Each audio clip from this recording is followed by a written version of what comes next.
అందరికీ నమస్కారం. ఈరోజు అక్కాజమ్మ చెరువు లిఫ్ట్ ఇరిగేషన్ స్కీమును గతంలోనే తెలుగుదేశం ప్రభుత్వం 2,28,30,000తో దీన్ని శాంక్షన్ చేయడం జరిగింది. దాదాపుగా గత ప్రభుత్వం నిర్లక్ష్యం వలన, పవర్ రాకపోవడం వలన చాలా రోజుగా పెండింగ్ ఉన్నప్పటికీ గతంలో కేవలం ఊరికి ఆఖరిగో ఎన్నికల సందర్భంగా మాజీ శాసనసభ్యుడు ట్రయల్ రన్ చేసి దాన్ని వదిలిపెట్టాడు. అప్పటికి కూడా అసంపూర్తిగా మిగిలాయి చాలా పనులు. ఏది ఏమైనా ఈరోజు గత ప్రభుత్వంలో మేము తెలుగుదేశం ప్రభుత్వంలో నాడు అక్కాజమ్మ చెరువు, Sangapatnam lift irrigation, Jurreru lift irrigation తీసుకొచ్చి ఈ ప్రాంతంలో ఈ యొక్క పొలాలన్నీ కూడా సస్యశ్యామలంగా ఉండాలనేటువంటి ఉద్దేశంతో తీసుకురావడం జరిగింది.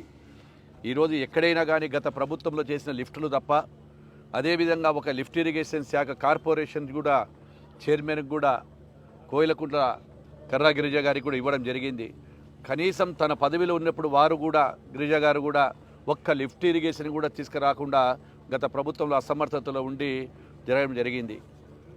ఇప్పుడు మళ్ళీ తెలుగుదేశం ప్రభుత్వం వచ్చిన తర్వాతనే ఈ యొక్క లిఫ్ట్ ఇరిగేషన్లు కానీ, చెరువులకు మరమ్మతులు కానీ, అదేవిధంగా నదుల అనుసంధానం కానీ వీటన్నిటిని తీసుకొని ప్రతి ఎకరాకు నీళ్లు ఇవ్వాలనేటువంటి ఉద్దేశం, సదుద్దేశంతో ఈ యొక్క రాష్ట్ర ప్రభుత్వము, కేంద్ర ప్రభుత్వాలు, కూటమి ప్రభుత్వము ఈ యొక్క ఆలోచనలో ఉన్నాయి.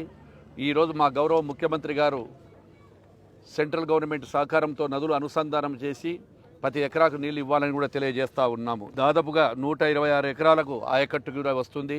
ఈ ప్రాంత ప్రజలు చిరకాల కాంక్ష ఈ చెరువుపల్లె, ఈ చుట్టుపక్కల ప్రాంతాల వారికి.